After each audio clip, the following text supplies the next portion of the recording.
All right, welcome back. A group that calls themselves the Wakely Consulting Group. I don't know if you've never heard of that, but anyway, they've taken it upon themselves to track the trends in the medical insurance market, both pricing and participation. Now, their latest report has documented an ongoing and profound shift, one so dramatic that it portends something truly meaningful.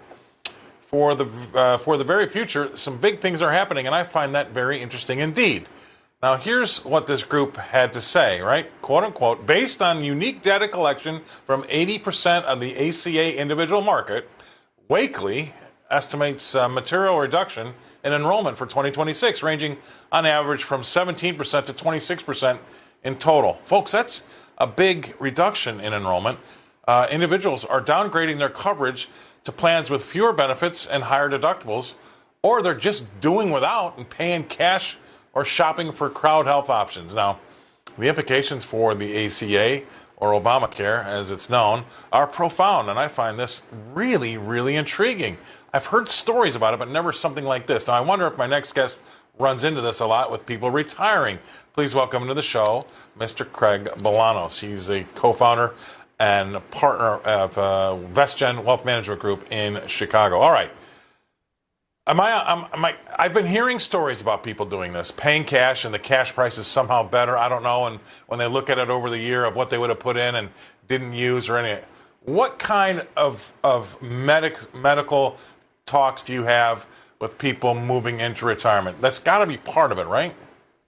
Well, it's a big part of it. You have to solve for the conundrum that is retiree healthcare. Scott, there's one thing for sure. Once people blow out their candles on a certain birthday, it's their 65th birthday, everything becomes a lot easier with that bridge into Medicare. But for those who are retiring or those who are displaced from the workforce pre-Medicare, it's an entirely different challenge to solve because now we're talking COBRA and ACA compliant plans. And that's where the headlines have really changed in 2026 with literally what could be up to a 20% drop in ACA enrollments. All right, so that's my question to you, right? I hear about it all the time, people retiring 58, 60, 62 years old. They're not at that 65 level threshold. So without maybe, and I think COBRA only lasts for 18 months, maybe 2 years. I don't know. It's not forever. What do those people do? Yeah, if you're retiring pre-Medicare, there's almost a preordained conclusion that you're going to go ahead and follow. The first is you're going to ride COBRA for the maximum 18 months, right? You're going to ride COBRA because you want a consistent storyline to yourself, to your family. The coverage doesn't change. But keep in mind that COBRA is going to be very expensive because you're paying full freight. You're paying the employer share plus what would have been your employee share. So don't underestimate the COBRA rates. If that 18-month period still doesn't bridge you to the age of 65, then you've either got to jump into a self-insured risk pool or you're going to want to do an ACA compliant plan. But once the enhanced subsidies have ended for those ACA compliant plans, there's a lot of people who are stripping down coverage and increasing their future risk if something goes wrong. Yeah, I mean that's a big gamble to take. And tell me about if you're hearing any stories about people actually just paying cash, just like they're which is crazy to me, but they're paying cash and they're getting a much bigger discount. Obviously, they're still having to fork out a lot of money, but are more and more people doing that? Is that something that you're seeing? I mean, what's the trend, I guess I'm asking, that you see amongst your clientele? Well, specifically, I'll ask that from our clientele. So retiree dental and retiree vision, right? Just good old fashioned cleanings, fillings, eyeglasses, contacts.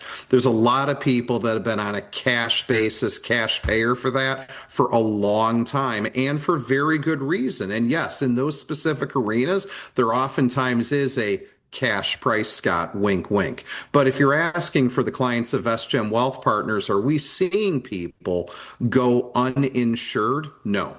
Our clients are highly educated, highly empowered to make excellent choices that are best spoke to them. And whether we're navigating the ACA, whether we're navigating self-insured risk pools, or whether we're navigating all the ins and outs of Medicare, the A, the B, the C, the G, the D, the alphabet soup is long and varied. That's how people choose to go, because there's not too many pathways to what I call going broke.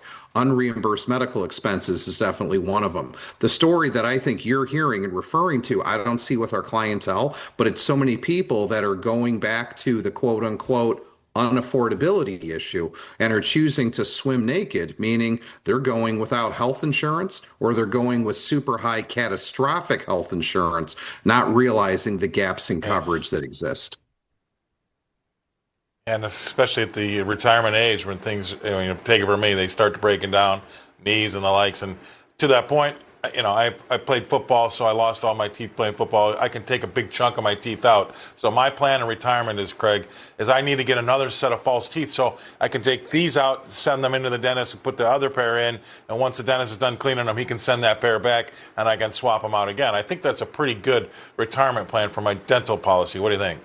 I don't know if that's the best plan for your retirement dental policy, but maybe. But you mentioned this before. I want to string together something you talked about in this very show about 2 months ago. This concept of medical tourism, right? With so many people becoming expats, yes, or so many people in America going and doing procedures overseas.